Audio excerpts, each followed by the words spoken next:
Good morning, everyone. So today, um, we've already drawn this one, but we're going to redraw it because there's a lot more new people on here, and they've never drawn with us.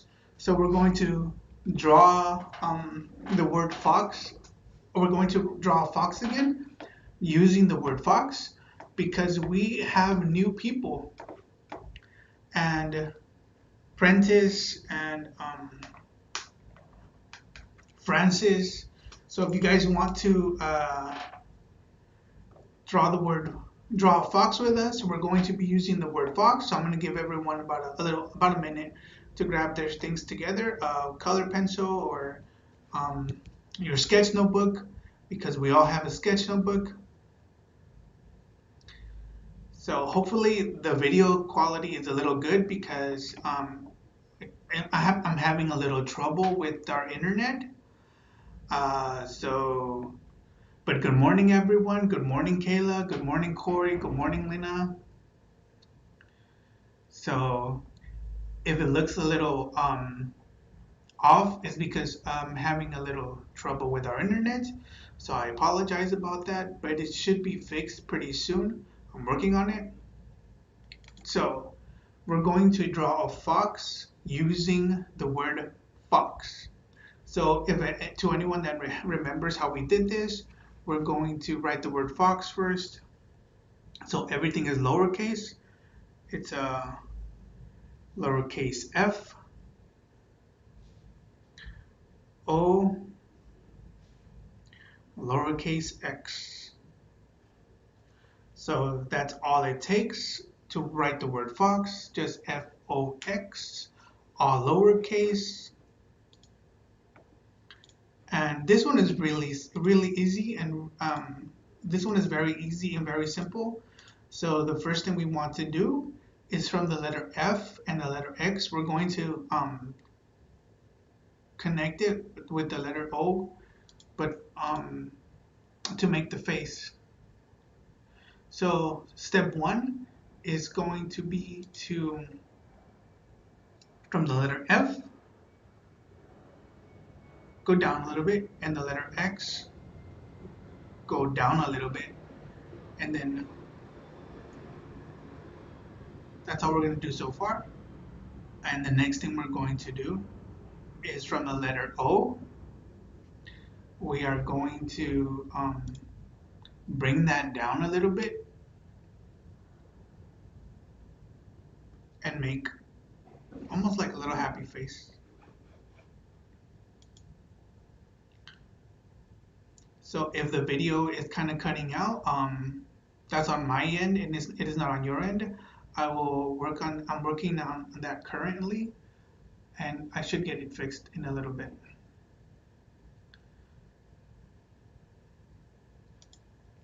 Okay, so once we have this, we are going to draw eyes and then work on ears. Okay, so let's go ahead and work on the eyes right now.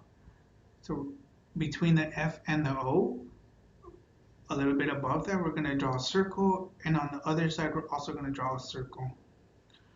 So we're going to draw another little circle inside of it, and then we're going to shade in everything but that tiny little circle that we did inside.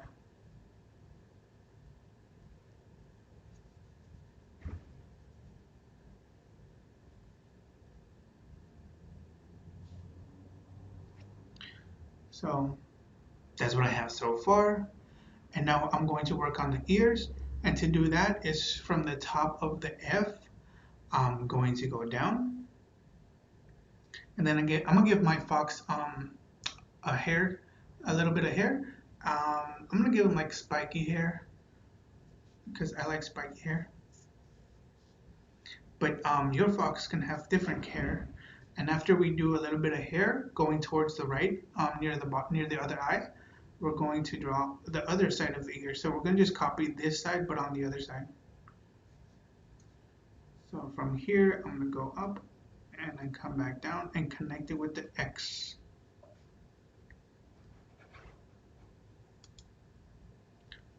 So that's what I have so far.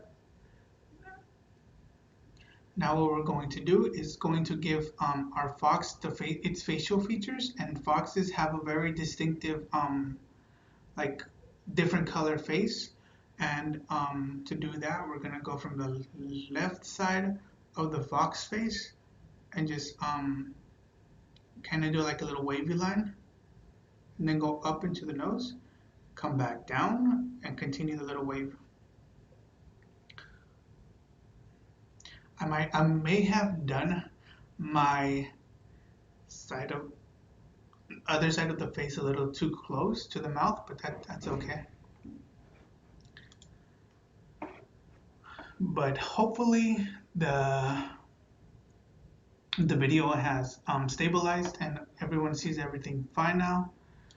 So the next thing we're going to do is give our fox its body, and we're just gonna give make him seem like he's like standing up forward. And to do that, I'm gonna move my paper a little bit down.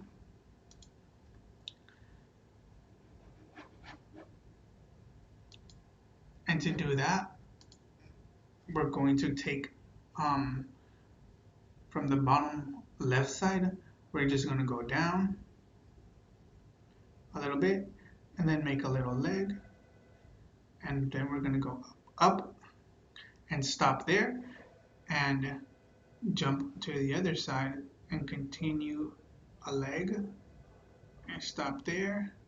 And then we're going to go up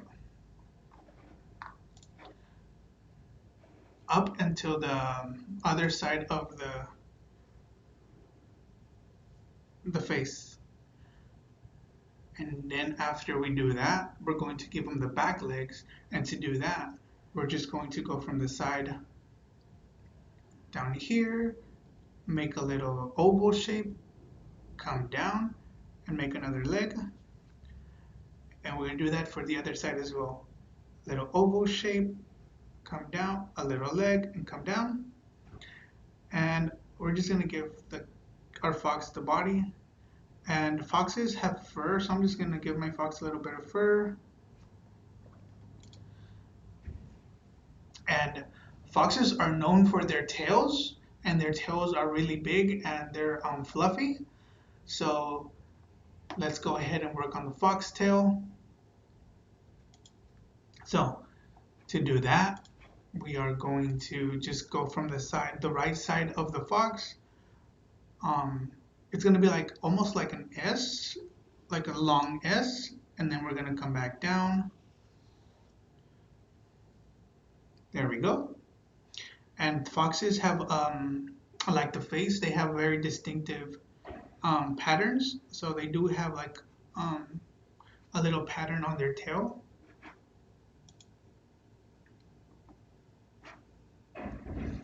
And now we're gonna continue working on the facial features. So let's work on the ears a little bit. And after that, we should be done with our fox. So I'm just gonna go back to the ears and then continue giving them his little facial features. So work on giving our fox ears so we can see the fox, the dimensions of the fox. So we can color in our fox now, and foxes are they have like brown orange fur. So they're brown and white the majority of the time. So I'm just going to do this real quick. I am going to take my orange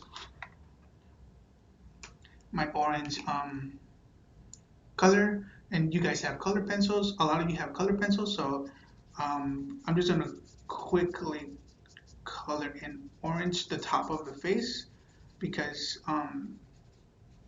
that's one of the features foxes have. They have like orange faces, but only like one side. Top of the face, the top of the ears,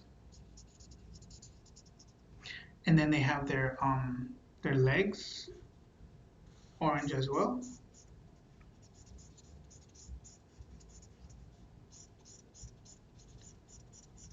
They have orange legs, orange legs, orange legs, and their tail is also orange, but up until the point where the little the little triangles are at, up until that point only, because they have white parts on their tails as well. But yeah, guys, all I'm missing is to color in my fox's nose, because they have black noses. And that is it. We have a fox. So thank you guys for watching that. I would love to see everyone's fox over on Google Meet. Now we're going to be doing some exercises, and then we're going to be learning about foxes and a little bit about employment training. Let me just get my stuff set up. But thank you all for joining me in making the fox. So I think only for today I am going to skip the workout, because it kind of looks like we ran out of time a little bit. Let me just set up a little bit. There we go. Now we're going to be doing, yesterday we learned about the proper way to interview and the wrong way to interview. Today we're going to learn about reasonable accommodations for a job that you're looking to work at. But thank you, Nisa, for commenting your name and everyone else. So let's go ahead and see. Appropriate for you to request reasonable accommodations that you might need to perform a job you are interviewing for. Here is an example. Stephen, are you able to perform all the essential job functions with or without a reasonable accommodation? Yes, I'm able to perform all the necessary job functions, but I need a reasonable accommodation for a hearing disability, and that accommodation is that I need to work in a quiet workplace, free from distractions. This is a reasonable request, and an employer should honor this. There are times where a request may be unreasonable and would cause an undue hardship for an employer, like this example. Julian, are you able to perform all the essential functions of this job with or without a reasonable accommodation? Yes, but I would need an elevator because I know all your offices are on the second floor. Otherwise, I won't be able to.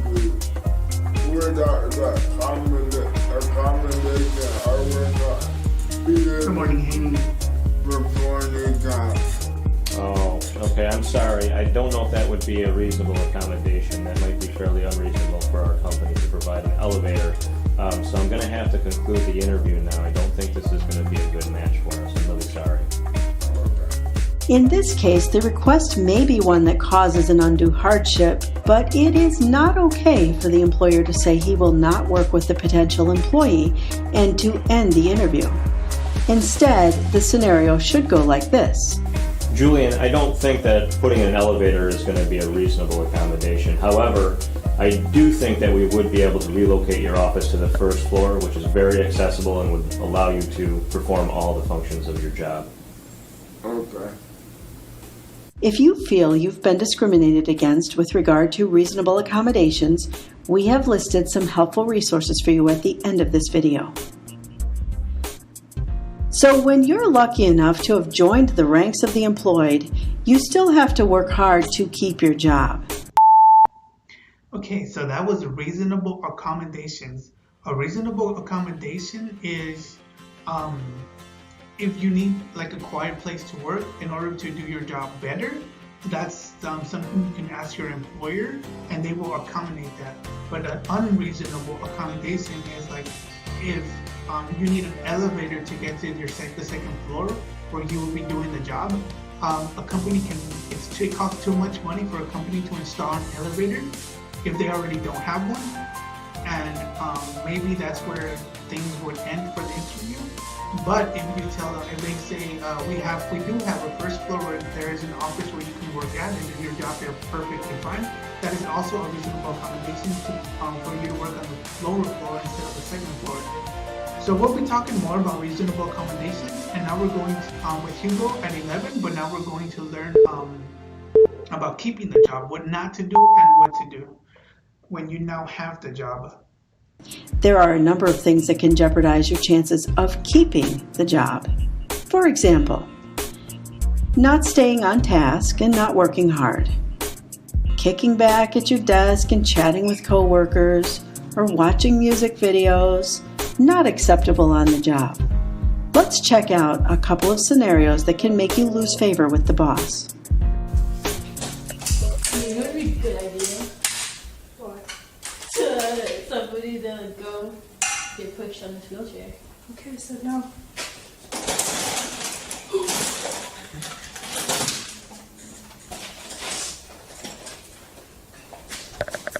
Die.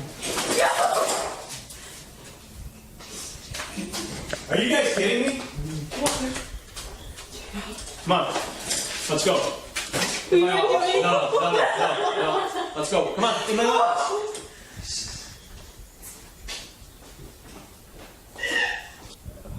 God, I hate my boss. I hate our boss. He's his office. It looks like heck.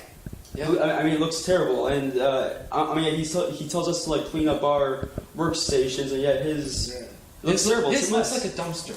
Yeah, A pigsty. yeah. Hey, can I come talk? Can you talk to me in my office, please?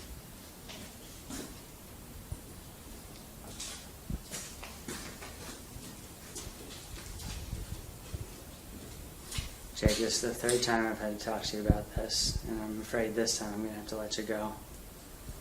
Alright?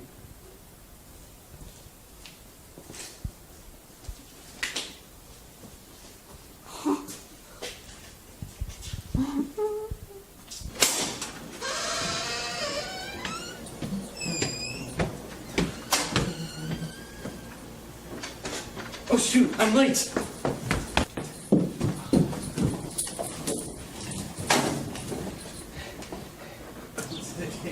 Hey man, hey, hold up. Where's the inventory list from yesterday? Somebody need to find it. Hello? I'll find it for you. Yeah, you need to get on it. I got more consumers coming, man. Where the list at? Hey, you flipping pages, but I don't see nothing yet. What's going on? Don't remember I gotta get some more help? Put it. Couple. I gave it to you yesterday. I have all the sides, just don't remember where it is. Well, you need In to the ask first for two something. examples, very little work was getting done.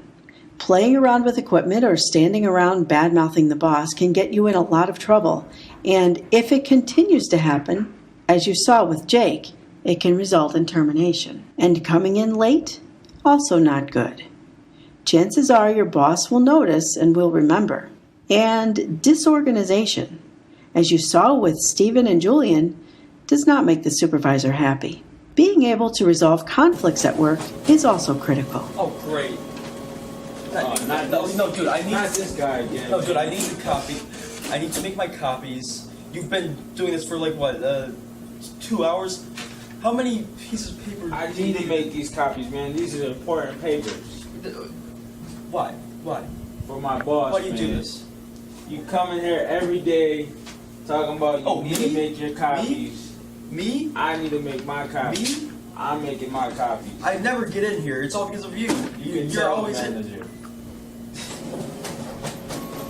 The last thing a supervisor wants to do is have to step in and resolve conflict between employees. If you can work things out on your own, you will be perceived as mature and capable of good problem-solving skills. Communication and flexibility are important. Okay, it seems that you have to make a lot of copies, right? I mean, like every time I need to make copies, you were here making copies, so we should come up with some system so that we don't have this problem again. It's okay, man. You can make the copies. I noticed that I'll be making a lot of copies every day for my boss, but I understand that you gotta make your copies. Well, no, I mean like, I think like around noonish, you can make your copies, and then that says I have to make. That sounds good. Yeah. Yeah, man. Okay. All right. All right. Shake my hand. You're a good man. Good man. And on the job, never underestimate the power of a positive attitude. Being positive and friendly and caring about your coworkers will earn you their respect, as well as the respect of management. Good, thank you very much. To summarize, keep your job by working hard and being a team player, by being on time, by being flexible and problem-solving your way through any conflicts with your coworkers, and having a good attitude. Good luck. So that was keeping the job, and some of the things we saw was not being on time, being a team player, being friendly, being good at problem solving. So those are all things that we need to do while we have the job to keep the job. That way we don't get fired or get let go. But Hugo will talk a lot more about keeping the job because there's too many topics to talk about in 1 minute. So earlier today we drew a fox. Now we're going to be learning more about the fox. And I would love to see everyone's drawing. So Adrian, hopefully you were able to do it. But if not, we can get Hugo to help us again. Or if anyone hasn't drawn it, we can go back at 11 with Hugo so he can help us out and give better instructions than I do.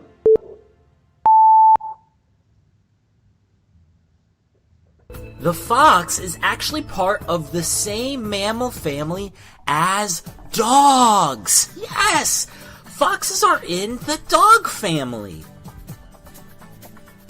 It can be a little bit confusing because foxes look so much like cats. They have whiskers like cats, their slender bodies are like cats, their eyes are like cats, they got the tail that's kind of like cats, their ears are kind of like cats. Very, very similar to cats, but they are actually part of the dog family. So when you think, oh, a fox is part of the dog family.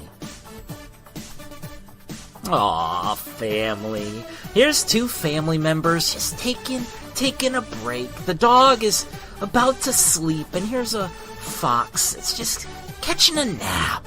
They probably don't know their family, but they are. They're like long-lost family. They're all part of the same family.